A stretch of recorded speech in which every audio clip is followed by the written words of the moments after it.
October 12, Sioux Falls. SD, farmers and ranchers in South Dakota are coming together to advocate for their right to private property under a new coalition, South Dakotans First. The organization cited a survey they conducted of 1,037 South Dakota voters, and found that over 80% of that sample oppose eminent domain being used for use by private companies like Summit Carbon Solutions. South Dakota Farmers Union is one of the main backers of the organization, and its president, Doug Sombke, said the effort represented by South Dakotans First tracks with those of his organization. Time equals 400 ms. greater than. I think the most important thing is that we have to find a way to get the legislators to agree, both in the Senate and the House, that we want to make personal property rights a thing that is best for the property owner, not necessarily a private company that wants to become rich from the tax dollar, Sombke said.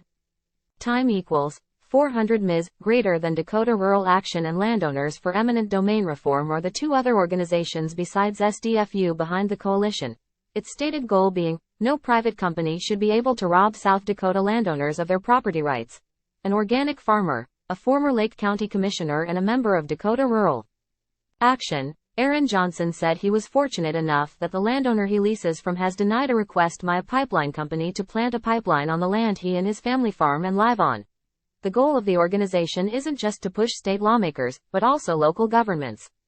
Time equals 400 ms. greater than. Johnson said he has faced resistance from the Lake County Commission to establishing an ordinance to restrict the placement of hazardous transmission pipelines on private property in the county.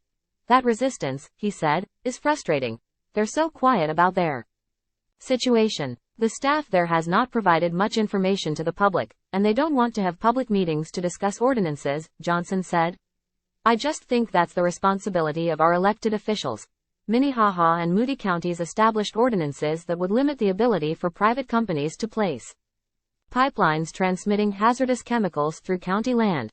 Both counties defended their ordinances during the Public Utilities Commission hearing for Navigator CO2 Ventures pipeline project application, an application that was ultimately denied by the commission.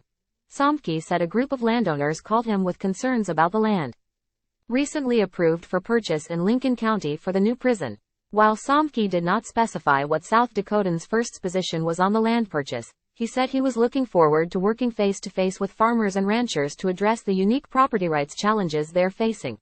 I mean, when are they going to get it that farmers and ranchers and these communities that they're affecting don't give a d about the money? Sombke said, that's not the point. The point is we want them to listen to us and respect us, period. Sombke called on those present to ask their representatives to prioritize legislation that respects individual landowner property rights come next session. Reps. John Hansen from Del Rapids, Carla Lems from Canton, John Ciarda from Valley Springs and Chris Carr from Sioux Falls were present. The legislature has been planning for the new women's prison and the new men's prison for the past few years, Hansen said, and the speed and lack of transparency with which those decisions are just now being made are a concern.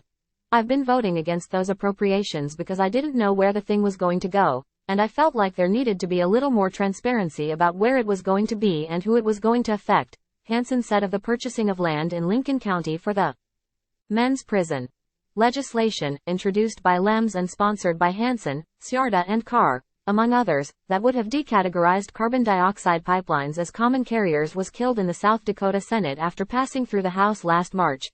No members of the South Dakota State Senate were present at the event.